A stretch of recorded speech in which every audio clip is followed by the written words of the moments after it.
ನಾರಾಯಣಂ ನಿಖಿಲಪೂರ್ಣಗುಣೈಕದೇಹಂ ನಿರ್ದೋಷಮಪ್ಯದಮಪ್ಯಖಿಲೈಸುವಾಕ್ಯೈಃ ಅಸ್ಯೋದ್ಭವಾದಿದಮಶೇಷವಿಶೇಷತೋಪಿ ವನ್ಯಂ ಸದಾ ಪ್ರಿಯತಮಂ ನಮಸನ್ನಮಾಮಿ.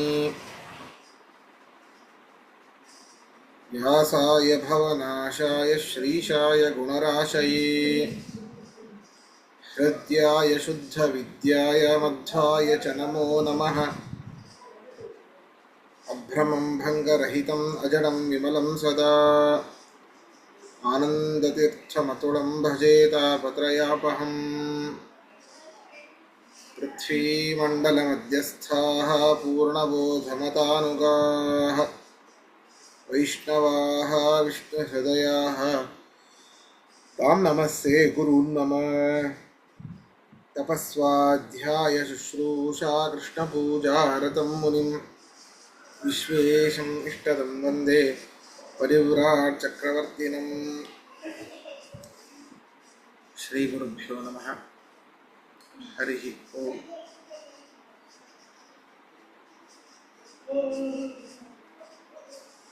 ಬ್ರಹ್ಮಸೂತ್ರ ಭಾಷ್ಯದಲ್ಲಿ ಕೊನೆಯ ಭಾಷ್ಯ ಆಗಿರುವಂಥದ್ದು ಬ್ರಹ್ಮರುದ್ರಾದಿದೇವೇಷು ಮನುಷ್ಯ ಪಿತೃಪಕ್ಷಿಷು ಜ್ಞಾನಂ ಸಂಸ್ಥಾಪ್ಯ ಭಗವಾನ್ ಕ್ರೀಡತೆ ಪುರುಷೋತ್ತಮಃ. ಈ ಒಂದು ಆಚಾರ್ಯರ ಭಾಷ್ಯ ಹಿಂದಿನ ಪಾಠದಲ್ಲಿ ಕೊನೆಯಾಗಿತ್ತು.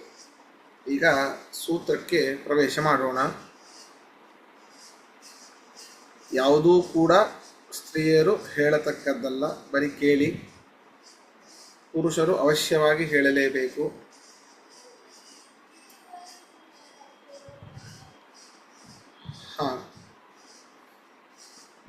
ಓಂ ಓಂ ಅಥಾತೋ ಬ್ರಹ್ಮ ಜಿಜ್ಞಾಸಾ ಓಂ. ಬಹಳ ಅರ್ಥಗರ್ಭಿತವಾದ ಮೊಟ್ಟ ಮೊದಲ ಸೂತ್ರ ಓಂ ಓಂ ಅಥಾತೋ ಬ್ರಹ್ಮ ಜಿಜ್ಞಾಸಾವು. ನೋಡಿ ಎಷ್ಟು ಅಲ್ಪಾಕ್ಷರಂ ಅಸಂದಿಗ್ಧಂ ಸಾರವತ್ ವಿಶ್ವತೋಮುಖಂ ಅಸ್ತೋಭಂ ಅನವದ್ಯಂ ಚ ಸೂತ್ರಂ ಸೂತ್ರವಿದೋ ವಿದುಹು.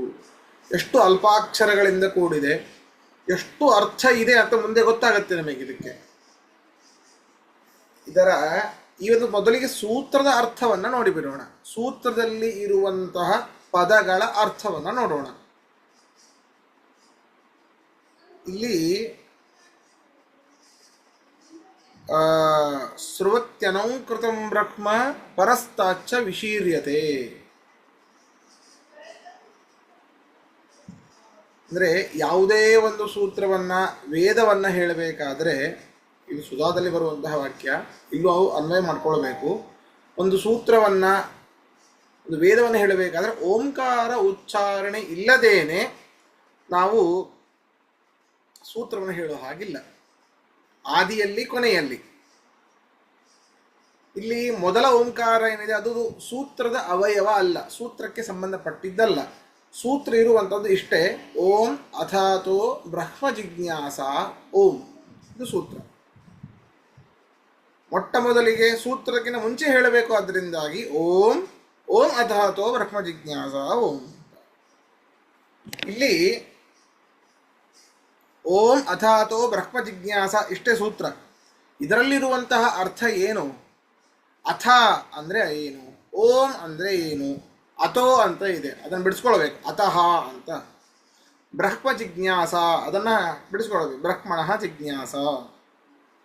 ಇದರ ಅರ್ಥ ಏನು ಅಂತಂದರೆ, ಮೊಟ್ಟ ಮೊದಲಿಗೆ ಅಥ ಶಬ್ದದ್ದು ನೋಡಬೇಕು. ಅಥ ಎಲ್ಲ ಶಾಸ್ತ್ರಗಳ ಅಧ್ಯಯನ ಮಾಡಿ ಶಮದಮಾದಿಗಳ ಎಲ್ಲವನ್ನೂ ಪಡೆದುಕೊಂಡು, ಅರ್ಥಾತ್ ಅಧಿಕಾರವನ್ನು ನಾವು ಪಡೆದುಕೊಂಡು, ಯಾವುದಕ್ಕೆ ಅಧಿಕಾರ ಅಂತ ತಲೆಯಲ್ಲಿ ಓಡ್ತಾ ಇದೆ, ಮುಂದೆ ಹೇಳ್ತಾರೆ. ಅತಃ ಅತಃ ಅಂದ್ರೇನು?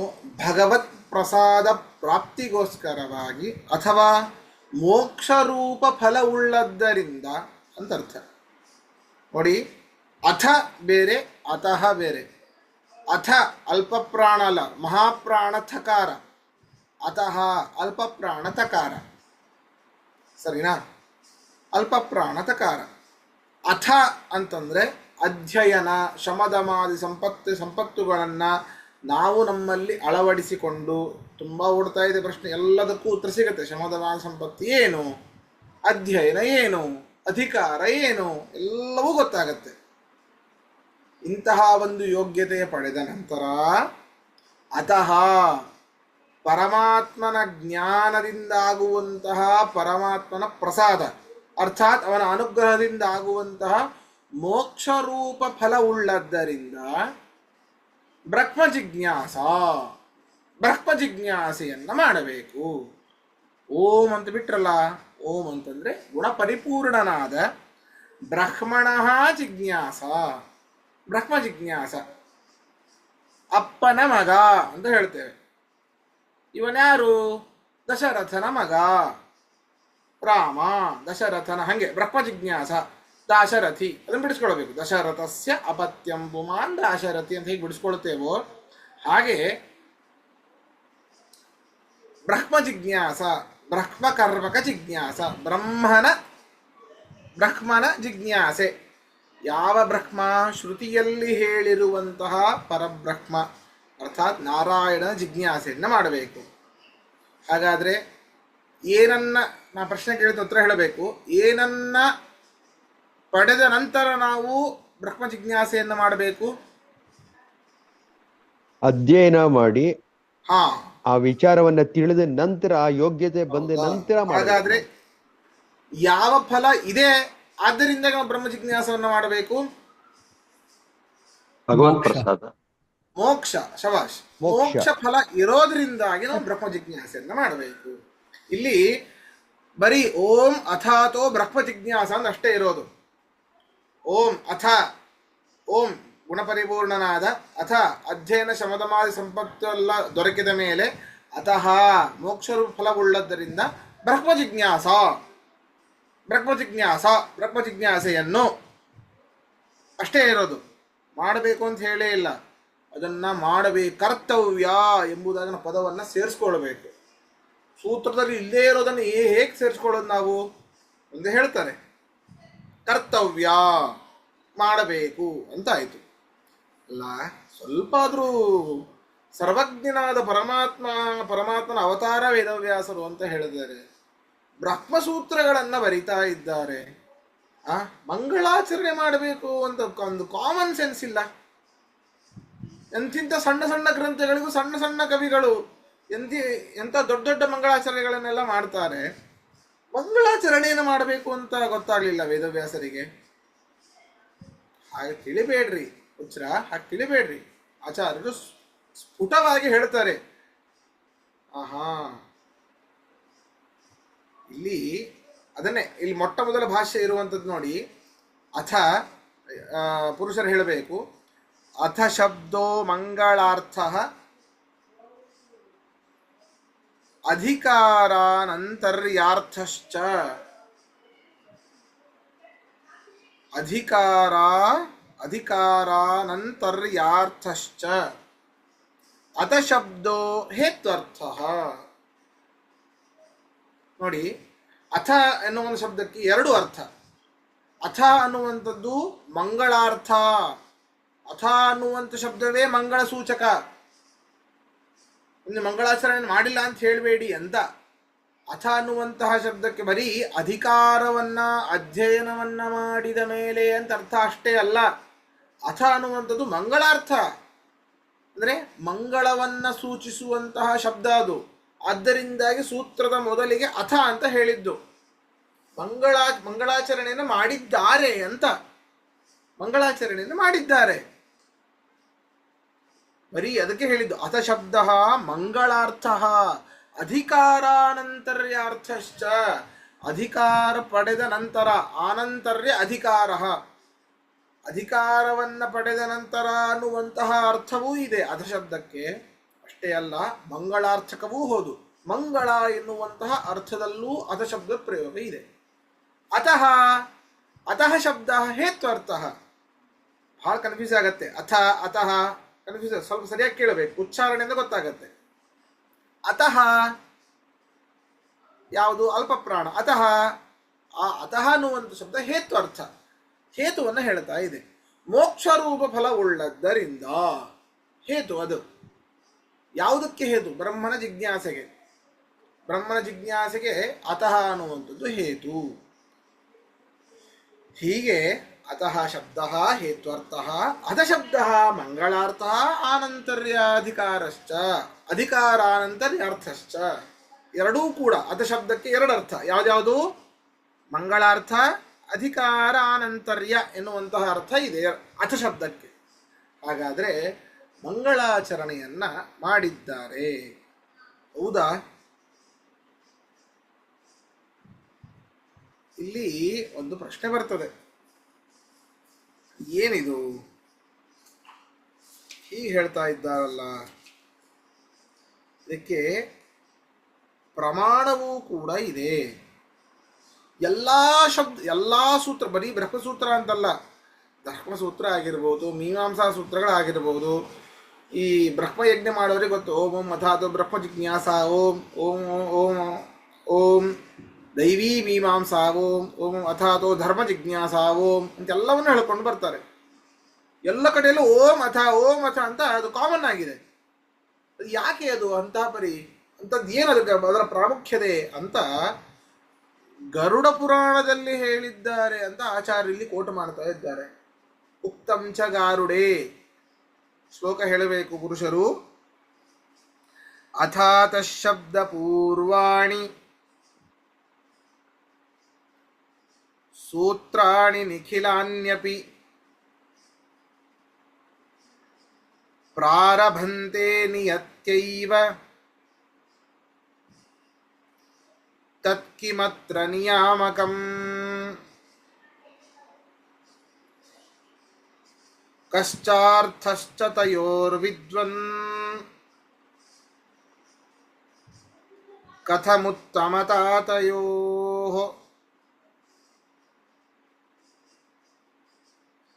ಏತದಾಖ್ಯಾಹಿ ಮೇ ಬ್ರಹ್ಮನ್ ಯಥಾ ಜ್ಞಾಸ್ಯಾಮಿ ತತ್ವತಃ ಏವ ಮುಕ್ತೋ ನಾರದೇನ ಬ್ರಹ್ಮ ಪ್ರೋವಾಚ ಸತ್ತಮಃ. ಅಲ್ಲ, ಈ ಅಥಾತಃ ಶಬ್ದಪೂರ್ವಾಣಿ ಸೂತ್ರಾಣಿ ನಿಖಿಲಾನ್ಯಪಿ, ನಿಖಿಲಾನಿ ಸೂತ್ರಾಣಿ ಅಥಾತಃ ಶಬ್ದಪೂರ್ವಾಣ್ಯೇವ ದೃಶ್ಯಂತೆ. ಅಂದರೆ ಎಲ್ಲ ಸೂತ್ರಗಳು ಕೂಡ ಅಥ ಅತಃ ಅಥ ಅತಃ ಎನ್ನುವಂತಹ ಈ ಎರಡು ಶಬ್ದಗಳ ಪೂರ್ವಕವಾಗಿಯೇನೆ ಎಲ್ಲ ಸೂತ್ರಗಳು ಕಾಣುತ್ತೆ ನಮಗೆ. ಪ್ರಾರಭಂತೆ ನಿಯತ್ಯೈವ, ಈ ಶಬ್ದಗಳನ್ನೇ ಮುಂದೆ ಮಾಡಿಟ್ಟುಕೊಂಡು ಅವುಗಳನ್ನು ಉಚ್ಚಾರಣೆ ಪ್ರಾರಂಭಿಸಲ್ಪಡುತ್ತೆ. ತತ್ಕಿಮತ್ರ ನಿಯಾಮಕಂ, ನಿಯಮೇನ ಇವುಗಳನ್ನು ಮುಂದೆ ಮಾಡಿ ಇಟ್ಟುಕೊಂಡೇ ಎಲ್ಲ ಸೂತ್ರಗಳನ್ನು ಹೇಳ್ತಾರೆ. ಅಂಥದ್ದು ಏನು ನಿಯಾಮಕ? ಇವು ಎರಡು ಶಬ್ದಗಳನ್ನೇ ಮುಂದೆ ಮಾಡಿಟ್ಟುಕೊಂಡು ಹೇಳಬೇಕು ಅನ್ನುವಂಥದ್ದು ಏನು? ನಿಯಮನೆ ಮಾಡುವಂಥದ್ದು ಏನು ಬೇಕಾ? ನಿಯಾಮಕ ಅಂದರೆ ಏನು ಪ್ರಮಾಣ? ಅದನ್ನ ಯಾಕೆ ಮುಂದೆ ಮಾಡಿಟ್ಟುಕೊಂಡು ಹೇಳಬೇಕು ಅಂತ ನಾರದರು ಬ್ರಹ್ಮದೇವರನ್ನ ಕುರಿತು ಕೇಳ್ತಾ ಇದ್ದಾರೆ. ಚತುರ್ಮುಖ ಬ್ರಹ್ಮದೇವರನ್ನು ಕುರಿತು ನಾರದರು ಕೇಳ್ತಾ ಇದ್ದಾರೆ. ತತ್ಕಿಮತ್ರ ನಿಯಾಮಕಂ ಕಶ್ಚಾರ್ಥಶ್ಚ ತಯೋರ್ ವಿದ್ವನ್ ಕಥಮುತ್ತಮತಾತಯೋಃ. ಆ ಎರಡು ಶಬ್ದಗಳಿಂದಾಗಿ ಏನು ಅರ್ಥಗಳಿದೆ, ಆ ಎರಡು ಶಬ್ದಗಳಿಗೆ ಏನು ಅರ್ಥ ಇದೆ, ಈ ಎರಡು ಶಬ್ದಗಳನ್ನೇ ಎಲ್ಲ ಸೂತ್ರದ ಆದಿಯಲ್ಲೂ ಹೇಳಲಿಕ್ಕೆ ಅಷ್ಟು ಉತ್ತಮತ್ವ ಅದಕ್ಕೇನಿದೆ, ಹೌದಾ? ಅವುಗಳ ಅರ್ಥ ಏನು? ಎಲ್ಲ ಸೂತ್ರಗಳ ಮೊದಲೂ ಕೂಡ ಈ ಎರಡು ಶಬ್ದಗಳ ಪ್ರಯೋಗ ಮಾಡ್ತಾ ಇದ್ದಾರೆ ಅಂತಂದ್ರೆ ಅವು ಬಹಳ ಉತ್ತಮವಾಗಿರಬೇಕು. ಹಾಗಾದರೆ ಕಥಂ ಉತ್ತಮತಾ ತಯೋಹೋ ಶಬ್ದಯೋಹೋ ಕಥಂ ಉತ್ತಮತ? ಆ ಎರಡು ಶಬ್ದಗಳಿಗೆ ಉತ್ತಮತ್ವ ಹೇಗೆ? ಏನದು ಉತ್ತಮತ? ಕಥಂ ಉತ್ತಮತ? ಅಷ್ಟು ಉತ್ತಮತ್ವ ಆ ಎರಡು ಶಬ್ದಗಳಿಗೆ ಹೇಗೆ ಬಂತು? ಅವುಗಳ ಅರ್ಥ ಏನು? ಅವುಗಳನ್ನು ಸೂತ್ರದ ಆದಿಯಲ್ಲಿ ಹೇಳಬೇಕು ಅನ್ನುವಂಥ ನಿಯಾಮಕ ಏನು ಅಂತ ನಾರದರು ಈ ರೀತಿ ಏತದಾಖ್ಯಾಹಿ ಮೇ ಬ್ರಹ್ಮನ್ ಯಥಾ ಜ್ಞಾಸ್ಯಾಮಿ ತತ್ವತಃ. ದಯವಿಟ್ಟು ನನಗೆ ಹೇಳ್ರಿ, ನನಗೆ ತಿಳಿಯುವ ಹಾಗೆ, ಹೇ ಬ್ರಹ್ಮನ್, ಎಲೆಯಿಸಿದ ಬ್ರಹ್ಮದೇವರೇ, ನನಗೆ ತಿಳಿಯುವ ಹಾಗೆ ಹೇಳ್ರಿ ಅಂತ ಯಾರನ್ನ ಕೇಳಿದ್ರು? ಬ್ರಹ್ಮದೇವರನ್ನ ನಾರದರು ಕೇಳಿದ್ರು. ಬ್ರಹ್ಮದೇವರನ್ನ ಕೇಳಿದ್ರು. ನಾರದರು ಬ್ರಹ್ಮದೇವರನ್ನ ಕೇಳಿದ್ರು. ಈ ಎರಡು ಶಬ್ದಗಳಿಗೆ ಅಂಥ ನಿಯಾಮಕ ಏನು? ಆ ಎರಡು ಶಬ್ದಗಳ ಅರ್ಥ ಏನು? ಆ ಎರಡು ಶಬ್ದಗಳಲ್ಲಿ ಉತ್ತಮತ್ವ ಹೇಗೆ ಬಂತು? ಆ ಎರಡು ಶಬ್ದಗಳನ್ನ ಪ್ರತಿಸೂತ್ರದ ಆದಿಯಲ್ಲೂ ಹೇಳ್ತಾ ಇದ್ದಾರೆ ಅಂತಂದ ಮೇಲೆ ಅದಕ್ಕೆ ಉತ್ತಮತ್ವ ಇದೆ, ಸಂದೇಹವಿಲ್ಲ. ಆ ಉತ್ತಮತ್ವ ಹೇಗೆ ಬಂತು, ಏನು ಅದರ ಗೂಢಾರ್ಥವನ್ನು ನನಗೆ ಹೇಳಿ ಅಂತ. ಏತದಾಖ್ಯಾಹಿ ಮೇ ಬ್ರಹ್ಮನ್ ಯಥಾ ಜ್ಞಾಸ್ಯಾಮಿ ತತ್ವತಃ. ಯಥಾರ್ಥವಾದ ಜ್ಞಾನವನ್ನು ನನ್ನ ಮುಂದೆ ಬಿಚ್ಚಿಡಿ. ಏವಮುಕ್ತೋ ನಾರದೇನ ಬ್ರಹ್ಮ ಪ್ರೋವಾಚ ಸತ್ತಮಃ. ಸದ್ಗುಣಭರಿತರಾದ ಆ ಬ್ರಹ್ಮದೇವರು ನಾರದರಿಂದ ಪ್ರಶ್ನಿಸಲ್ಪಟ್ಟಾಗ ಈ ರೀತಿ ಹೇಳ್ತಾರೆ ಅಂತ ಈ ಒಂದು ಭಾಷ್ಯದ ಅರ್ಥ. ಇದರಲ್ಲಿ ಏನಾದರೂ ಗೊತ್ತಾಗದೆ ಹೋದರೆ ಪ್ರಶ್ನೆ ಕೇಳಿ, ಇಲ್ಲಾಂದ್ರೆ ಮುಂದಿನ ಭಾಷ್ಯಕ್ಕೆ ಹೋಗೋಣ. ಇಷ್ಟೊತ್ತು ಪಾಠ ಮಾಡಿದ್ರಲ್ಲಿ ಏನಾದ್ರು ಪ್ರಶ್ನೆ ಇದ್ರೆ ಕೇಳಿ.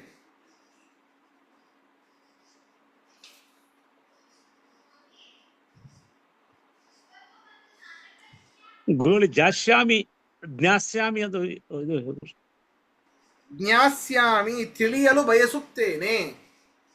ಓಕೆ, ಸರಿನಾ? ಸರಿ ಗುರುಗಳು, ಸರಿ. ಇದು ಇನ್ನ ಅತಃ ಅಥ ಇದೆರಡನ್ನ ಇನ್ನ ಸ್ವಲ್ಪ ತಲೆ ಒಳಗೆ ಹೋಗ್ಬೇಕಂದ್ರೆ ಇನ್ನೊಂದು ಎರಡು ಇದಾಗಬೇಕು ಅಂತ ಅನ್ಕೊಳ್ತೀನಿ ಆಚಾರ್ಯ, ಅಲ್ವಾ? ಅಥ ಇನ್ನೊಂದೇ ಅಥ ಅತಃ ಅದೇ ಅತಃ ಅದೇ ಇವೆರಡು ಆಗ್ಬೇಕಂತಂದ್ರೆ ಇನ್ನೊಂದೆರಡು ಜಿಜ್ಞಾಸ. ಅದು ಅಧಿಕಾರಿ ಶಮದಮ ಸಂಪತ್ತುಗಳನ್ನ ಅಧ್ಯಯನ ಪಡೆದ ನಂತರ ಅಂತ ಅರ್ಥ. ಅದು ಅದೇ ಅಥ ಶಬ್ದ ಮಂಗಳಾರ್ಥವೂ ಹೌದು.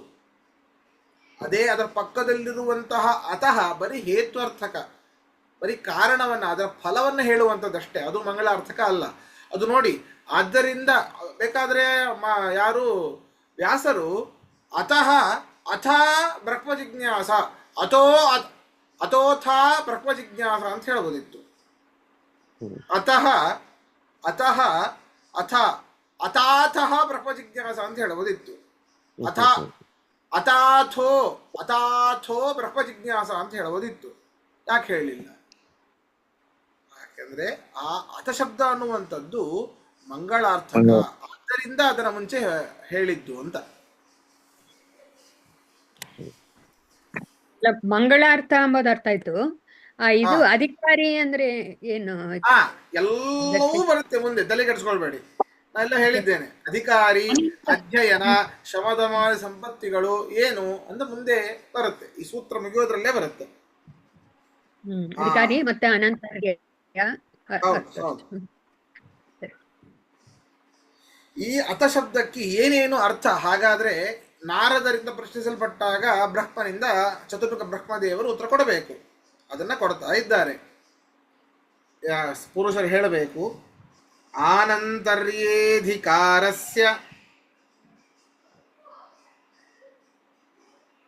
ಮಂಗಲಾರ್ಥೇ ತಥೈವ ಚ ಅತಃ ಶಬ್ದಸ್ತ್ವತಃ ಶಬ್ದೋ ಹೇತ್ವರ್ಥೇ ಸಮುದೀರಿತಃ.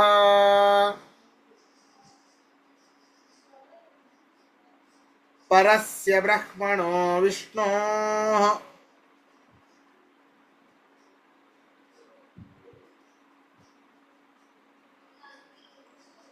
ಪ್ರಸಾದಾದಿತಿ ವಾ ಭವೇತ್. ಸಹಿ ಸರ್ವಮನೋವೃತ್ತಿಃ ಪ್ರೇರಕಃ ಸಮುದಾಹೃತಃ.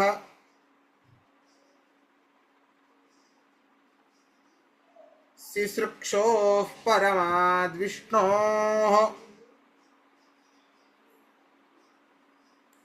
ಪ್ರಥಮಂ ದ್ವೌ ವಿನಿಸೃತೌ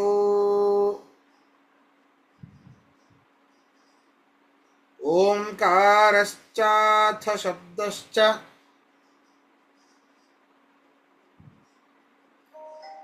ತಸ್ಮಾತ್ ಪ್ರಾಥಮಿಕೌ ಕ್ರಮಾತ್ ತದ್ಹೇತುತ್ವಂ ವದಂಶ್ಚಾಪಿ ತೃತೀಯೋತ ಉದಾಹೃತಃ.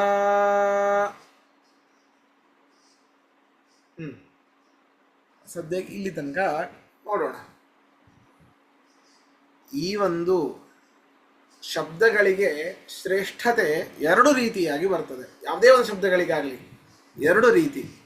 ಒಂದು ಸ್ವರೂಪತಃ, ಅರ್ಥಾತ್ ಈಗ ನಾರಾಯಣ ಅನ್ನುವಂತಹ ಒಂದು ಶಬ್ದ, ವ್ಯಕ್ತಿ ಬಿಟ್ಟುಬಿಡಿ, ಆ ಒಂದು ಶಬ್ದ, ಆ ಶಬ್ದಕ್ಕೆ ಅಭಿಮಾನಿ ದೇವತೆ ಯಾರೋ ಅದರ ಮೂಲಕವಾಗಿ ಆ ಒಂದು ಶಬ್ದಕ್ಕೆ ಆ ಒಂದು ಶಬ್ದಕ್ಕೆ ಶ್ರೇಷ್ಠತೆ ಅನ್ನೋದು ಬರ್ತದೆ. ಈಗ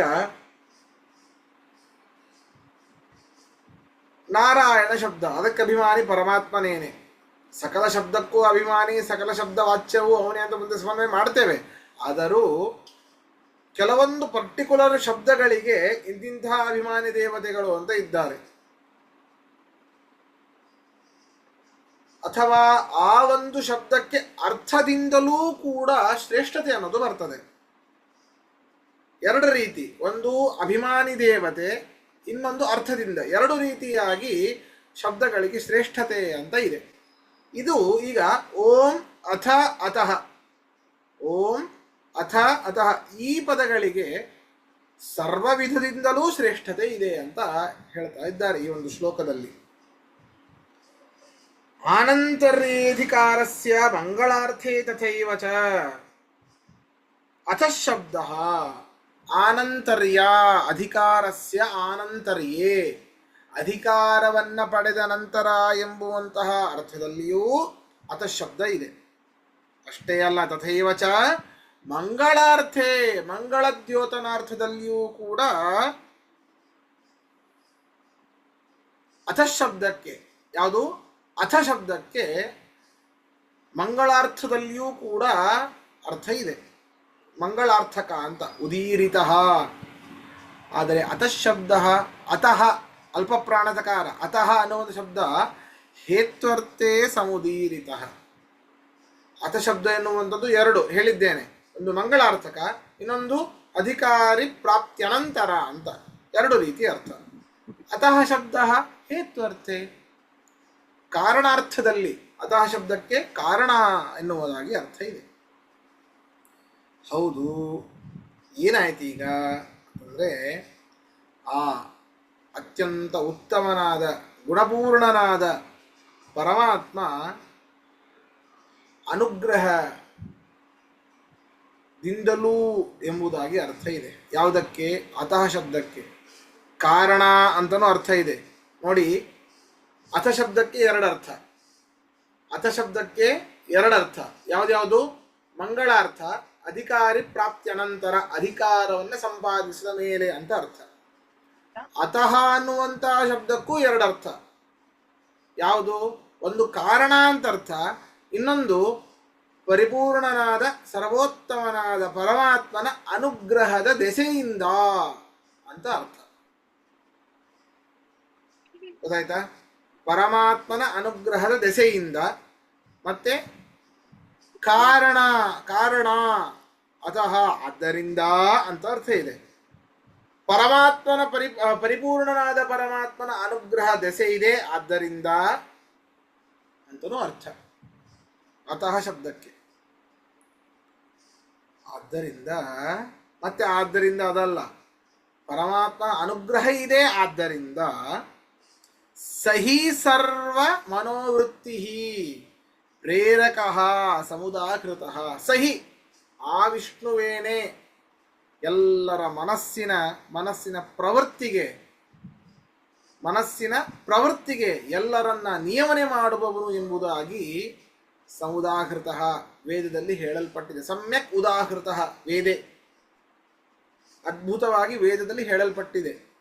ಪರಮಾತ್ಮನೇನೆ ಎಲ್ಲ ಸರ್ವ ಸಹಿ ಸರ್ವ ಮನೋವೃತ್ತಿ, ಎಲ್ಲ ಚೇತನ ರಾಶಿಯ ಮನಸ್ಸಿನ ಪರಿವರ್ತನೆ ಆಗಿರಬಹುದು, ಮನಸ್ಸಿನ ವಿಚಾರ ಲಹರಿ ಆಗಿರಬಹುದು, ಪ್ರೇರಕ ನಿಯಾಮಕನು ಎಂಬುದಾಗಿ ಹೇಳಲ್ಪಟ್ಟಿದೆ. ಸಮುದಾಕೃತ. ಹೌದು. ಈಗೇನಾಯಿತು? ಅಥ ಶಬ್ದಗಳಿಗೆ ಎರಡು ಅರ್ಥ ಹೇಳಿದ್ರಿ, ಅತಃ ಅನ್ನೋ ಒಂದು ಶಬ್ದಕ್ಕೂ ಕೂಡ ಎರಡು ಅರ್ಥ ಹೇಳಿದ್ರಿ. ಮುಂದೆ ಏನು ಅಂತಂದ್ರೆ ಸಿಸೃಕ್ಷೋಹೋ ಪರಮಾದ್ ವಿಷ್ಣೋಃ ಪ್ರಥಮಂ ದೌ ವಿನುಸೃತೋ. ಎಲ್ಲ ಲಯ ಆಗಿರುತ್ತೆ, ಎಲ್ಲ ಕಡೆಯಲ್ಲೂ ನೀರು ತುಂಬಿರುತ್ತೆ. ಪರಮಾತ್ಮ ಯೋಗ ನಿದ್ರೆಯಲ್ಲಿ ಎದ್ದು ನಾನು ಸೃಷ್ಟಿ ಮಾಡಬೇಕು ಎನ್ನುವಂತಹ ಪರಮಾತ್ಮನಿಗೆ ಇಚ್ಛೆ ಬರ್ತದೆ. ಸೃಷ್ಟಿಯ ಆದಿಯಲ್ಲಿ ಪರಮಾತ್ಮನಿಗೆ ಇಚ್ಛೆ ಬರ್ತದಂತೆ. ಈಗ ನಾವೆಲ್ಲ ಕೆಲಸ ಮಾಡಿ ಬಂದು ಕೊಟ್ಟ ತಕ್ಷಣ ಅಬ್ಬಾ ಉಫ್ ಅಂತ ಹೇಳ್ತೇವೆ. ಪರಮಾತ್ಮನಿಗೆ ಸುಸ್ತೇನಾಗಿಲ್ಲ, ಆದರೆ ಮಲ್ಕೊಂಡವನು ಎದ್ದು ಮಲ್ಕೊಳ್ಳೋಕ್ಕೆ ಇಲ್ಲ, ಆದರೂ ಯೋಗ ನಿದ್ರೆ ಸೃಷ್ಟಿ ಮಾಡೋಕ್ಕಿಂತ ಮುಂಚೆ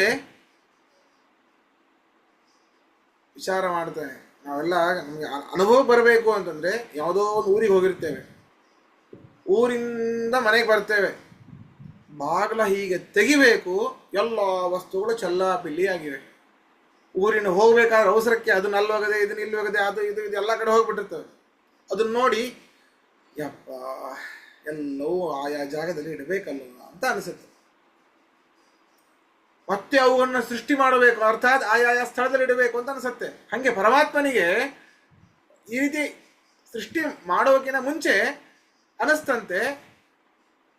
ಪರಮಾತ್ಮನ ಸೃಷ್ಟಿಯ ಆದಿಯಲ್ಲಿ ಬಂದಂತಹ ಎರಡು ಶಬ್ದಗಳು ಓಂಕಾರಶ್ಚಾತ ಶಬ್ದಶ್ಚ. ಓಂಕಾರ ಮತ್ತೆ ಅಥ ಶಬ್ದ, ಈ ಎರಡು ಸೃಷ್ಟಿ ಮಾಡುವ ಮುಂಚೆ ಪರಮಾತ್ಮನ ಬಾಯಿಯಿಂದ ಬಂದಂತಹ ಎರಡು ಶಬ್ದಗಳು. ಅದನ್ನೇ ಹೇಳ್ತಾ ಇದ್ದಾರಲ್ಲಿ. ಸಿಸೃಕ್ಷೋಹೋ ಸೃಷ್ಟಿ ಮಾಡಲಿಚ್ಛಿಸುವ ಪರಮಾದ್ ವಿಷ್ಣೋಹೋ ಪ್ರಥಮಂ ದ್ವೌ ವಿನಿಸೃತೌ.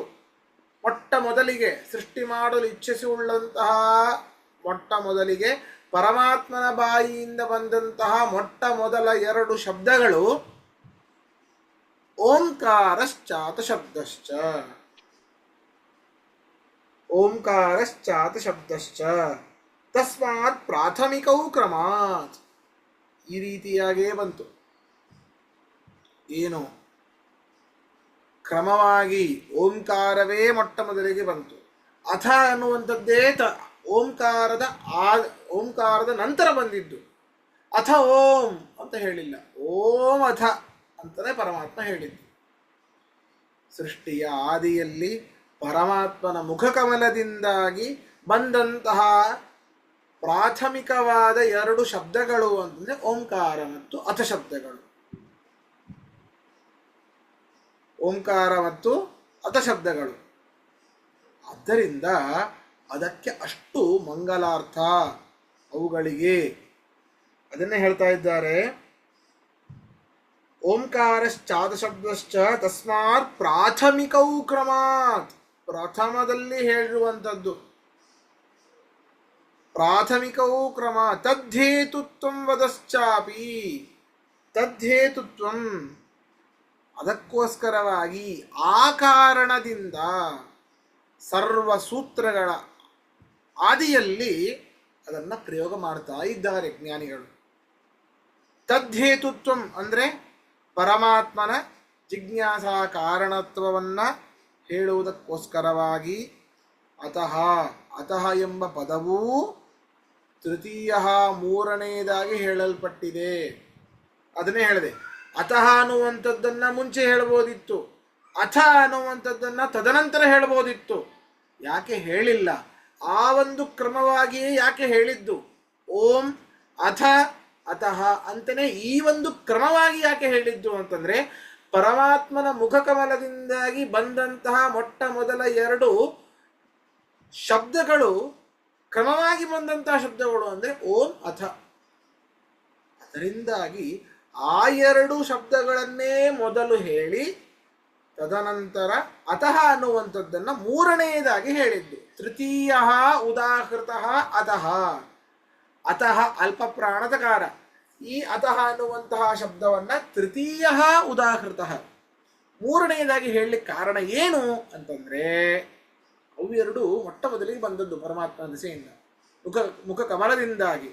ಅದರಿಂದಾಗಿ ಆ ಎರಡನ್ನೇ ಸೇರಿಸಿಬಿಟ್ರೆ ಮಂಗಳಾಚರಣೆ ಮಾಡೋ ಅವಶ್ಯಕತೆನೇ ಇಲ್ಲ ರೀ. ಪರಮಾತ್ಮನ ಮುಖಕಮಲದಿಂದ ಬಂದಂತಹ ಸಕಲ ಶಬ್ದಗಳು ಕೂಡ ಮಂಗಳಾರ್ಥಕ. ಯಾಕೆ? ಅವನೇ ಮಂಗಲಾನಾಂಚ ಮಂಗಲಂ. ಮಂಗಳವಾದ ವಸ್ತುಗಳು ಅಂತ ಯಾವ್ದಾದಿವೇನೋ ಆ ವಸ್ತುವಿಗಿಂತಲೂ ಮಂಗಳ ಪರಮಾತ್ಮ. ಆದ್ದರಿಂದ ತದ್ಹೇತುತ್ವ ವದಂಶ್ಚಾಪಿ ತೃತೀಯೋತ ಉದಾಹೃತಃ. ತೃತೀಯ ಅತಃ ಉದಾಹೃತಃ. ತೃತೀಯ ಮೂರನೆಯದ್ದಾಗಿ ಅತಃ ಅತಃ ಶಬ್ದವನ್ನ ಉದಾಹೃತಃ ಉದಾಹರಿಸಲ್ಪಟ್ಟಿದೆ ಅಂತ ಇದರಲ್ಲಿ ಈ ಮೂರು ಭಾಷೆಯಲ್ಲಿ ಹೇಳ್ತಾ ಇದ್ದಾರೆ. ಇದರಲ್ಲಿ ಪ್ರಶ್ನೆ ಇದ್ರೆ ಕೇಳಿ, ಮುಂದೆ ಹೋಗೋಣ. ಪ್ರಶ್ನೆ ಇಲ್ಲ ಆಚಾರ್ಯ, 2 ನಿಮಿಷ ಉಳಿದಿದೆ. ಅಲ್ಲ, ಹೌದಾ? ಅದಕ್ಕೆ ಅಂದ್ರೆ ಏನ್ ಕಾರಣ?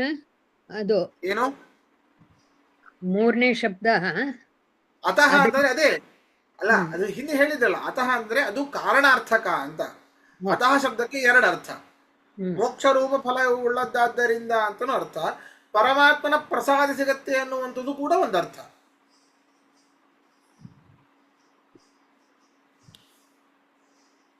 ಸರಿ, ಲಾಗೌಟ್ ಆಗಿ ಲಾಗಿನ್ ಆಗಿದ್ರೆ